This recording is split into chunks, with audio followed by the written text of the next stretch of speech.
ეს გადაცემა მონაწილეების სფერებია მენის აქტიური და ზაფხული.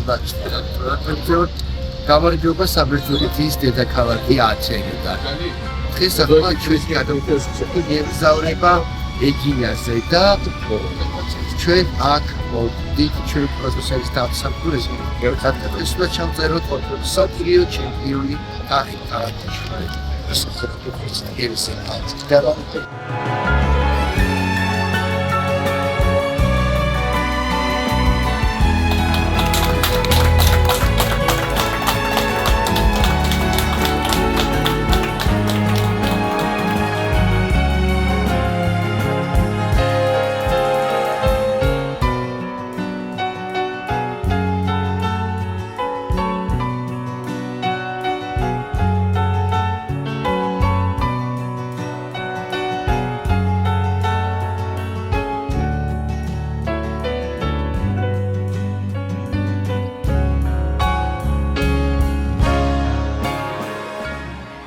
გამარჯობა საბერძნეთის ერთ-ერთი ულამაზესი კუნძული ეგინიდან. ჩვენი გადამღები ჯგუფი ახლა იმყოფება მამა ნექტარიოსის სახელობის მონასტერში. დღევანდელი ჩემი გადაცემის სტუმარი მინდა გაგაცნოთ ადამიანი, რომელმაც წლების წინ, როდესაც ინტერნეტზე არ არსებობდა და ბევრმა არ იცოდა საქართველოს არსებობის შესახებ, ამ ადამიანმა საქართველოს ბერძნებს და მსოფლიოს გააცნო.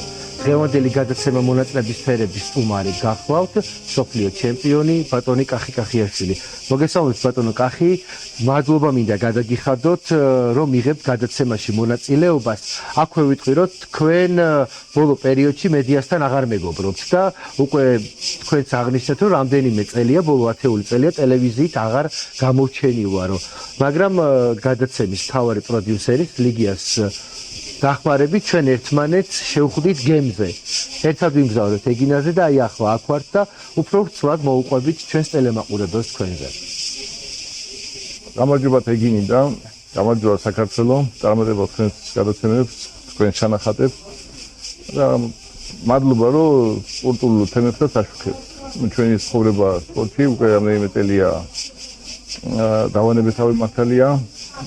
საბერძნეთის ტელევიზიაში კაიხანი არ გამოუჩნდება, თუმცა არის სიყვარული ის გამარჯვება, რომელიც წინა წლებში ვიძეიმე ბერძენ და ქართულ ხალხთან ერთად, როდესაც იგრძნობა. იგრძნობა მეგობრებში, იგრძნობა რა თქმა უნდა უცნობ ხალხთანაც. შევხვდით კი მე გემზე, წამოვედით აქეთ, ერთ-ერთი ულამაზესი კუნძულია, საბერძნეთისთვის და ერთ-ერთი მრავალტურისტული კუნძულია. მე რა თქმა უნდა ვაგრძელებდი სპორტულ მოღვაწეობას არა საბერძნეთში, არამედ საქართველოში. 2012 წლიდან ჯერ ვიცე-პრეზიდენტის რანგში ფედერაციის და შემდეგ 2015 წლიდან ფედერაციის პრეზიდენტის რანგში 10 წელი ვემსახურე ჩვენ საყვარელ სახეობას და მინუსებიდან ის შედეგები დავდეთ, რაც დღეს ქართულ ძალოსნობა ქვია და ცნობადია, შედეგიანია, როგორც ინფრასტრუქტურის მხრივ 44 დარბაზია ახალი გაკეთებული, ასევე შედეგების ხი ახალგაზრდები, გოგონები, ბიჭები, დიდები, საუკეთესო სპორტსმენები საერთაშორისო აღიარებას ცნობს ჩვენმა ფედერაციამ და ვაგრძელებ როგორც საბერძნეთში, ვაგრძელებ ასევე საქართველოში. საქართველოში თქვენ ბოლო პერიოდში გახსენით სავარჯიშო დარბაზი საზღვართან, ცხინვალის საზღვართან, გორის რაიონის სოფელ მეღვრიკიში, ხო? კი, ჩემი სოფლიური სოფელია. ჩემი გვარი აქედან არის წარმოშვებით. შემდეგ გადავიდა პაპა ცხინვალში, იქ ცხოვრობდით, იქ დავიბადე, იქ ვისწავლე სკოლაში, შემდეგ სპორტში იმედი, შედეგებით შემშობლიური ქალაქ ცხინვალში იყო. ერთად ვაღალიშობდით ოსი, სომეხი, ქართველი, ებრაელი, მრავალეროვნული ქალაქია ცხინვალი. და ამ ბოლო წლებში, როდესაც ეს 44 დარბაზი შეიქმნა საქართველოში, ჩემს მოგონებლობით, გული მწიოდა, რომ ჩემს მშობლიურ სოფელშიც მინდოდა, მაგრამ ვერ მოხერხდა. მიუხედავად ბევრი კონტაქტებისა, შემდეგ უკვე ასე ვთქვათ, შევიძინე პირად სახსრებით შენობა, ადგილი. მოვიყვანე ასე ვთქვათ, სპორტულ ჭკუაზე და დღეს გამართული დარბაზი ემსახურება ჩემს საყვარელ სახეობას. Qavs 50 bavშვი. ჯალოსნობას, ხო? დიახ. ჯალოსნობა. 50 bavშვი გვაქვს შედეგები 4 წელია უკვე ფაქტიურად 3 წელია და მაგრამ 4 შეჯიბრი ჩავატარეთ და 4-ვე ჯერ მოვიგეთ 13-წლიანი ასაკებში. გვაქვს შედეგები 15-წლიანებში და ვაგრძელებთ მომსახურები ქართულ სპორტს, მომსახურები ქართულ ძალოსნობას. ბატონო კახი, წარსულში რომ დავბრუნდეთ, თქვენ აღნიშნეთ რომ ცხინვალში დაამთავრეთ სკოლა. შემდგომ როგორ აღმოჩნდით საბერძნეთში და რატომ გადაწყვეტეთ რომ საბერძნეთის სახელით გიასპარეზათ სოფლიო ასპარეზი? იმ კომუნისტური ქვეყნისა სოციალურ კომუნისტურ ქვეყნისა მოსახლეობა კავშირი ქვია და სადაც იყო ძალიან მაღალ დონეზე პროპაგანდა ხელშეწყობა სპორტის მიმართ. ჩვენი ქვეყანა როცა დამოუკიდებლობა დავაარსეთ, საქართველოს ძალიან ჩამორჩა სპორტის მიმართულებით, ხო? ძალიან დიდი გაჭირება იყო რა თქმა უნდა სპორტისთვის, ვის შეცვალა, როდესაც ურის რიგები, საფრენსაბონი არა, შუქია. ნელი 90-იანები. ხო, ციუბნელი. მოკლედ, საშუალება არ იყო რომ მიგვეხედა ჩვენ თავს და რა თქმა უნდა ჩვენს ოჯახებსაც. შედები დაგვარად ვარჩევთ, მაგრამ იმრავლა რამებმა იმრავლა აგებებმა და ყველა ჩემი გარემოს მეგობრები, ოჯახის წევრები წარიშვილო თავს უშველებოდა. ჩემ ფედერაციასაც უშველებოდა, ჩვენ თავს და ჩვენს უშველებოდა. სამ დინო პაპამ არ მითხრა რომ მიხედე, შემდეგ უკვე დავიწყე რა თქმა უნდა საუბარი შეიძლება რომ გადამეჩინა სპორტული კარიერა და გადავწყვიტეთ ერთობლივად საბერძნეთში, საერთო მეგობრები ყავდა აკავშირებს საბერძნეთთან ურთიერთობები და ჩამოვედი 94 წელს. 94 წლიდან და დღემდე მყოფები აქვს საბერძნეთში. როგორც სპორტსმენი, შემდეგ უკვე როგორც ოლიმპიელთა კლუბის ერთ-ერთი წარმომადგენელი და ვიცე-პრეზიდენტი, შემდეგ უკვე საბერძნეთის საჰაერო და ნატოს საჰაერო ძალების ოფიცერი, ახლა უკვე პოლკოვნიკი და ვაგრძელებ ჩემს მოღვაწეობას როგორც ჯარში, თვითდაცვაში ყავდა და მაბარია საერთო ფიზმომზადება, მოგახსენებთ რომ ფულია მფრინავის ატანა ამხელა გადაწყვეტებია GA1, GA2, GA10-ის კი არა მეტიც. ამიტომ ყველა ფინანსა აქვს თავისებური პრობლემები და ჩვენ მემაბარია ჩემს ჯგუფს აბარიათ მათი ფიზიკურად გაძლიერება და მომზადება.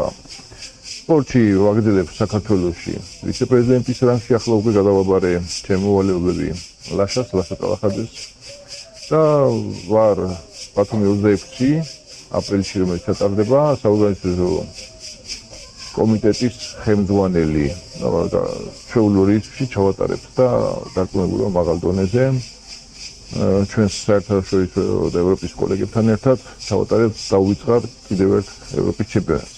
ბატონო კახი, თქვენ რამდენი წლის იყავით, როდესაც საბერძნეთში ჩამოხვედით და როგორ იწყება თქვენი ესე ვთქვათ ემიგრანტული ცხოვრება ახალ უცხო მიწაზე? კი, ემიგრანტი ვიცლებოდი, ძალიან გამიჭირდა ფსიქოლოგიურად, ფიზიკურად. გამიჭირდა, იმიტომ რომ ჩვეულებრივი რითმი აღარ იყო. ის რაც ჩვეულები ვარ, ის სამეგობრო აღარ მყავდა, ის ჩვეულები, ჩემი ჩვეულები აღარ იყვნენ ჩემთან ერთად, გარემო იყო სულ სხვა. პირველი 2 წელი სული იყო. სიმართლე გითხრათ, პასპორტი მივიღე უკვე თვეში უკვე ჩაბარებას ვაპირებდი პასპორტის რა. აი ძალიან ფსიქოლოგიურად გამიჭირდა.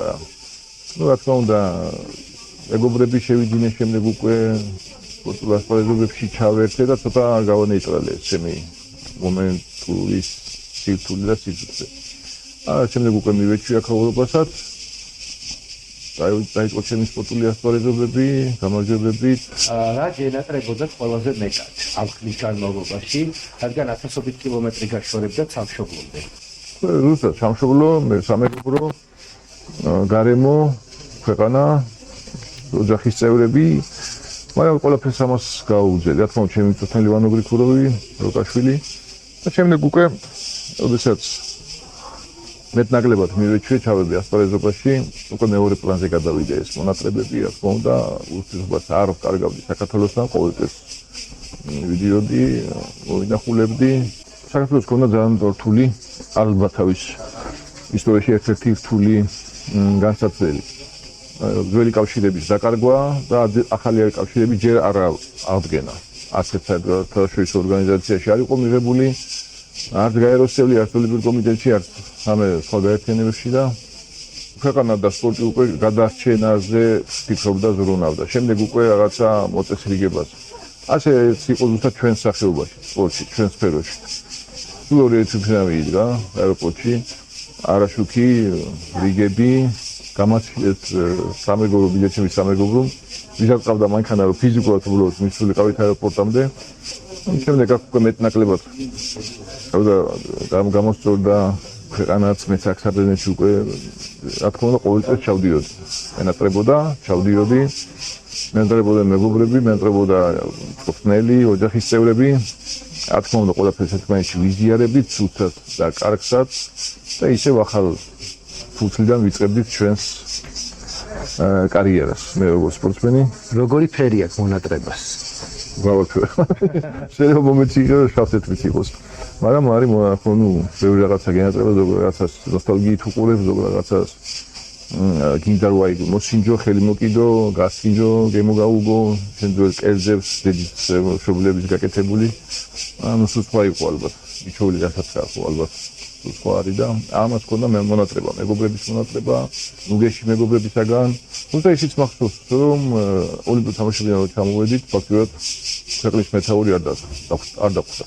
არ შეხვდა მაშინდელი, მე ახლა იმის მე კიდე საქართველოში ხო? საქართველოში ორჯერ გავხდი. მას შემდეგ ოლიმპიური ჩემპიონი და ჩემი სპორტსმენები ბევრი დახდნენ კიდე ოლიმპიური ჩემპიონები და ყოველთვის მიღებულია რომ ქვეყნის მეთაური ხდება გამარჯვებულებს, იმიტომ ეს არის სახე ქვეყნის, ეს არის თუნდაც საბჭოთა კავშირის დროსაც და ალბათ ეხლაც ეს არის პროპაგანდა, ეს არის რეკლამა, ეს არის ცნობადობა ქვეყნისა, რომელიც ალბათ მისაღები უნდა იყოს მაღალი შენობებზე, ქვეყნის მეთაური ყოველთვის ხდებოდა. აი ზუსტად იმ 92 წელს არ იყო ეს შეხვედრა. საქართველოს სახელი გამოდიოდი 2 წელი. როდესაც უკვე გამიჭირდა ტრავმა იმატა და გაჭირებამ და რაც კი ვაკისხეშ მაშინ პარკში ხმელი ხე იყო ჩვენი მოჩეხილი უბრალოდ ხელი გაგვეთქოდა უბრალოდ რაღაცა პროცედურა სავარჯიშო პროცედურები ჩაგვეტარებინა. ყובה ხო მაშინ 92 წელს შემოთლე გითხრა აღიარებები აქვს ბევრი სპორტსმენებს, მათ შორის მატერიალური რა თქმა უნდა ხალხის სიყვარული და აღიარება, ასევე მატერიალური ხილი იყო ფაქტობრივად ნული, ტუნები იყო მაშინ და ის ვალები რაც მე მომზადების პერიოდში ავიღე, ვერ გავისლომე სიმართლე გითხრათ, ნაწილობრივ დავფარე მონაწილეობები ვერ. ამიტომ ამ ხიდანაც გაჭირება იყო. არა მარტო ჩემი საერთოდ სფეროში და ამარტო სპორტის, საერთოდ ქვეყნის გაჭირება იყო. ალბათ გამართლებული იყო როგორღაც აი ამ გამჭირებების შემდეგ, რომ დროებით მაინც თავის გვეშველა ჩვენ სპორტსმენებს და თავი გადაგეჩინათ და მეგობრებსაც და ოჯახის წევრებსაც.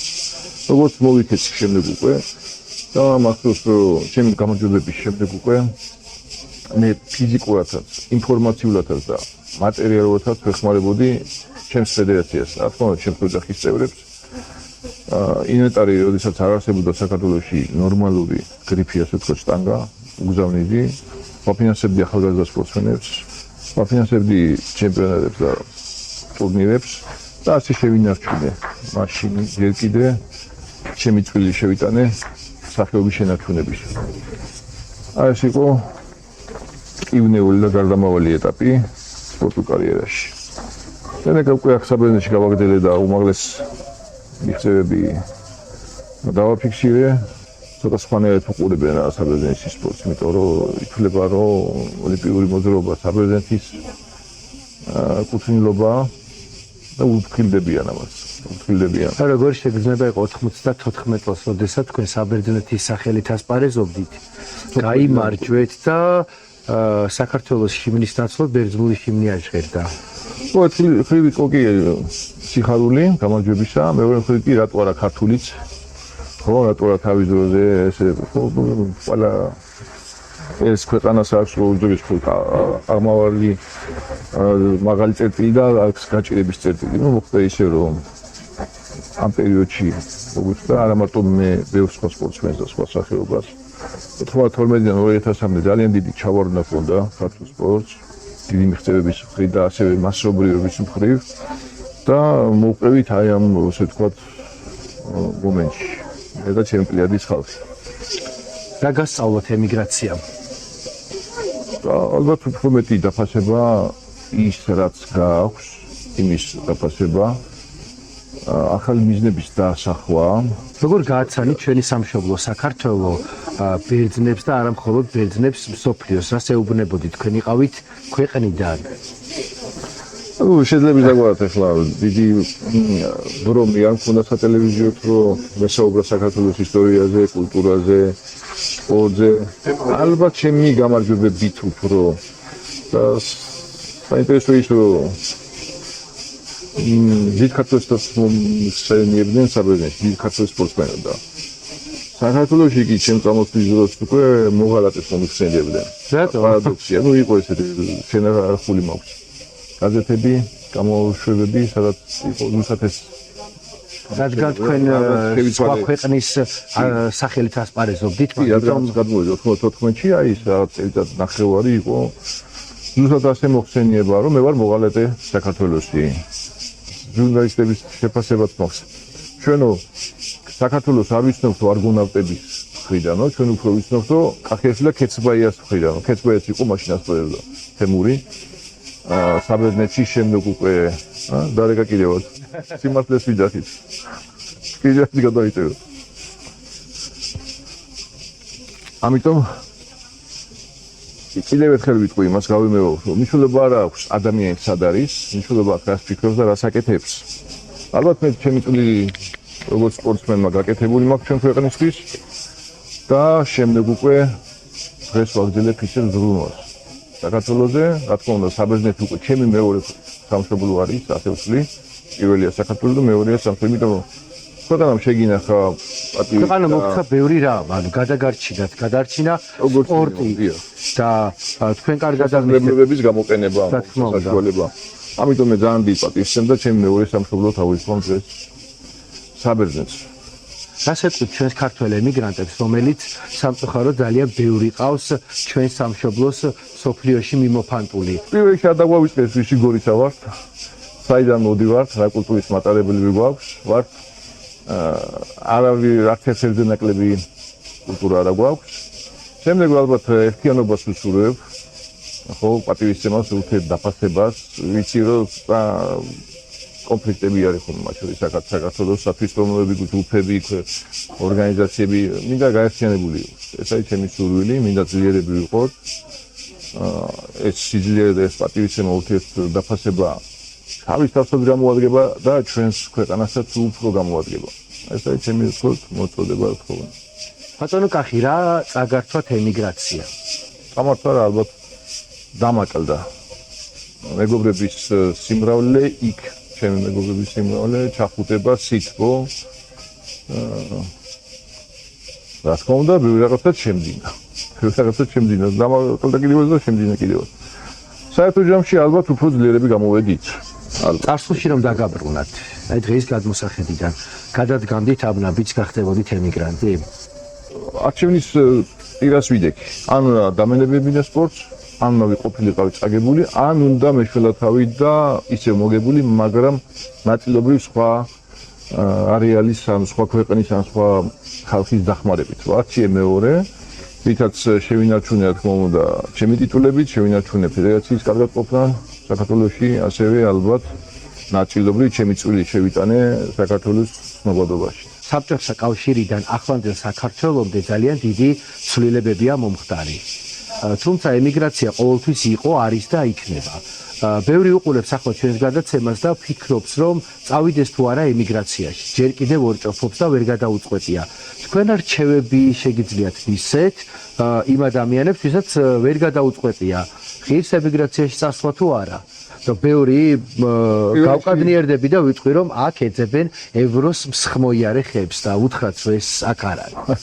პირველში ვურჩევ საქართველოს და ხელმძღვანელობას გამოვნახოთ ის პირობები ჩვენ ქვეყანაში, რომ თითოეული ჩვენი მოქალაქე გრძნობდეს იდა იყოს ადგილზე და არ მოუწიოს რაღაცა იმიგრაციის რაღაცის გამოგწყვეტ. მეორე შემთხვევაში უკვე თუ ეს მოხდა უკვე, რა თქმა უნდა არ არის ადვილი ახაც, არ არის ადვილი, შედარებითია ყველაფერი, რაღაცა სადრი რაღაცა, აბსოლუტურად არასდროს, აბსოლუტურად კარგად აქ არც ერთი იმიგრაცი არ არის და სუდათაც არ არის. ამ ყველაფერს ვადრიხ ხოლმე, რაღაცას ვადრით რაღაცას.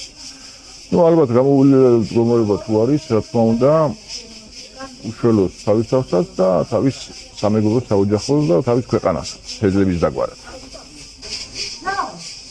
როდის ეს? მისოლებდა, კეფეგუმე. მისოლებდა კეფეგუმე. δεν φιλοξενούμενος είμαι. δεν το ξέραμε κυρία μου. δεν ξέραμε κυρία μου. ვაგრძელებთ გადაცემა მონატრების ფერების ჩაწერას. ჩვენ მოგვიხდა გადაცემის ჩაწერის შეწყვეტა, რადგან მამა ნექტარიოსის მონასტერის ტერიტორიაზე არ გქონა ნებართვა და ყოველგვარი ნებართვის გარეშე ვაგრძელებდით და წერდით გადაცემა მონატრების ფერებს. მე შეგახსენებთ, რომ დღევანდელი ჩემი გადაცემის სტუმარი გახლავთ მსოფლიო ჩემპიონი კახი კახიაშვილი. ბატონო კახია, ესე მოხდა, რომ შეგვაწყვეტინეს გაგვიჯავრეს, შეგვაწყვეტინეს, მაგრამ გვაპატიეს. კახი კახიაშვილის სახელმა აქაც მოკლედ გაჭრა, ასე რომ ვთქვათ. ბატონო კახი, რას ეთქვით ჩვენს ქართველ ემიგრანტებს? გაძლება, კარგად ყოფნა, ურთიერთპატივისცემა, სამშობლოს სიყვარული, ალბათ ორი სამშობლოს, იქაური, აქაური. რა თქმა უნდა, გაერთიანება, ზრუნვა და კაი ამინდი, როგორც არის ყოველთვის საბერძნეთში. როდის შეხვდით ჩვენ თავად პროდიუსერს, როდის გაიცანით? ქალბატონი ლიგია მუშკუდიანი. კაი ხანია. ბევრი ხანი, ბევრი წლის წინ შევხვდით, ვისაუბრეთ, ღონისძიებებსაც ვესწრებოდი ხოლმე, რომელსაც ორგანიზებას აწყობდა ქალბატონი ლიგია. და მეგობრობთ. და მოკლედ ქალბატონი ლიგიას დამსახურება არის, რომ ახლა იღებთ ჩემს საავტორო გადაცემაში მონაწილეობას, რაღაც როგორც წარმატებული იყო. ბოლოს ზუსტად. რას გვისურვებთ გადაცემა მონატრების ფერებს, ბატონო კახი, რომელიც ჩვენ ის ქართველი ემიგრანტებისთვის შევქმნით და მათ ხმას მსოფლიოს ვაგონებთ. გააშუქოთ სწრაფად მოვლენები, მიაწოდოთ მაყურებელს, ემიგრანტებს და მთლიანად საქართველოს. მადლობა კიდევ ერთხელ, რომ გამონახეთ დრო და მიიღეთ ჩვენს გადაცემაში მონაწილეობა. მე კი ჩვენს ტელემაყურებელს შევახსენებ, რომ თქვენ უყურებთ გადაცემას მონატრების ფერები. მე მისი ავტორი და წამყვანი ჟურნალისტი დავით ორაგველიძე ვარ. დღევანდელი ჩვენი გადამღები ჯგუფი იმყოფება საბერძნეთის ერთ-ერთ ულამაზეს კუნძულ ეგინაზე და ჩვენი გადაცემა ჩაიწერა მამა ნექტარიოსის სახელობის მონასტერში. მადლობა მინდა გადაუხადო აღნიშნული მონასტრის ადმინისტრაციას, რათა ყოველგვარი ნებართვის გარეშე მოგცეს საშუალება, რომ ჩაგვეწერა ოლიმპიური ჩემპიონი ბატონი კახი კახიაშვილი, რომელმაც საქართველოს გააცნო ბერძნებს და არა მხოლოდ მათ. და მადლობა მინდა გადაუხადო ყველა იმ ადამიანს, რომელმაც დღევანდელ გადაცემის დაგეგმვაში მიიღო მონაწილეობა. განსაკუთრებული მადლობა კი ჩემს მთავარ პროდიუსერს ქალბატონ ლიგია მუშკუდიანს, რომელიც უნავს რომ გადაცემა მონატრების ფერები იყოს ასეთი საინტერესო და შემოქმედებითი და ის ყველა ქართველ ემიგრანტს აძლევს საშუალებას, რომ მათი ხმა სოფლიოს ესმოდეს. შემოგვიერთდით სოციალურ ქსელ Facebook-ში, გამონკრებით Instagram-ზე და გამოიწერეთ გადაცემა მონატრების ფერების YouTube-ის არხი, გააქტიურეთ არის ფილაკი, რათა ჩვენი არც ერთი გადაცემა არ გამოგრჩეთ. გადაცემა მონატრების ფერების ხილვა შესაძლებელია My Video-ზე და TikTok პლატფორმაზე. ჩვენი გადამღები ჯგუფის მოგზაურობას ევროპის მიმართულებით უზრუნველყოფს ჩვენივე ტურისტული კომპანია Dagi Travel-ი. მე გემშვიდობებით რამდენიმე დღეში ჩვენ კვლავ ხვდებით ერთმანეთს გადაცემაში მონატრების ფერები.